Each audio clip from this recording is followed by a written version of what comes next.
Alright, so it's time to install the gas pedal. Usually it comes like really short bolts that goes here. It was probably like ½ inch long. That usually with the original floor should be fine, but now that we updated the floor, it's not gonna go through. So what I did, which is the easier way to do it, I just cut it and drill a bigger hole through it. Just be careful when you do that because it's gonna be hard, but that's what I did. I just did a hole. I'm gonna run a bolt through everything and make sure it doesn't bother the mechanism. So far it looks like it's gonna be okay. So I'm just gotta find what I'm gonna do. I'm gonna open the hood and go through the bottom with a drill bit to go. It goes through the floor, and then look for a nice nothing bolt that goes all the way through. So here it is, my pedal installed.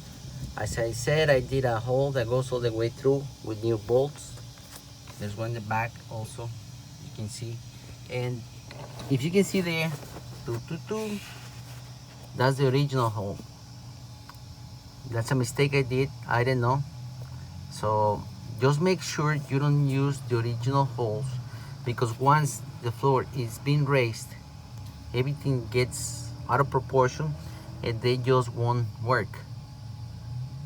Just set your pedal whatever you feel comfortable, and then just mark it down, the new holes. I did it with this drill bit that it broke. You can see there, I just went around like this. It can be a small pencil or anything like that. Just hold it in place and go like this and make a new hole.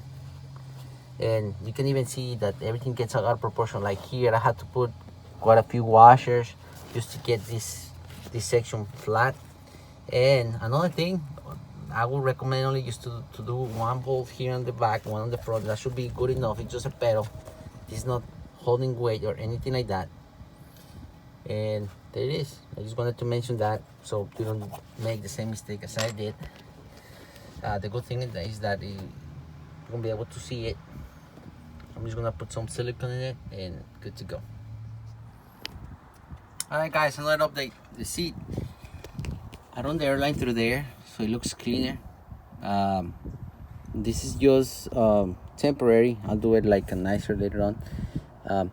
The original line comes down here on the side of the truck, and it gets through the floor, and somewhere around here it's got a hole, and then you feed the seat. So in this case, what I did, I just went down, did a hole underneath. You'll see it there, and then I'm gonna hook it up there like this. For now, this is temporary. As I said, it's temporary right there. I'm sorry, it's there. It's temporary. These are shark bite fittings sold at Home Depot and Lowe's. The best you can get for the price. They will hold the pressure pretty good. I've been testing them forever. I just have them in my toolbox for emergency issues, and that's what I'm gonna use for now. I just wanted to let you know. So here it is, guys. The final product. I'm still missing a piece of stainless steel. I'm going to get made, maybe with the company's name or something here to cover this edge. But besides that, everything else is on place. I kind of like the wood grain because it doesn't show much. It's dark. It kind of matches with the rest of the truck. Let me go inside. Still gotta clean it up really good.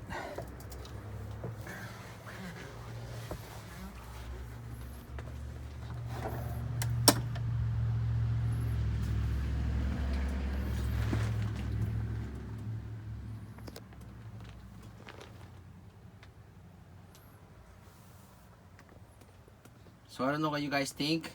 I kind of like it. As I said, as you can see, I was able to hide everything underneath the seat. I don't have any air hoses or anything. I as I said, I just did it temporarily. I gotta do it properly soon, but I wanted to get this done so I can show you guys. And thanks for watching.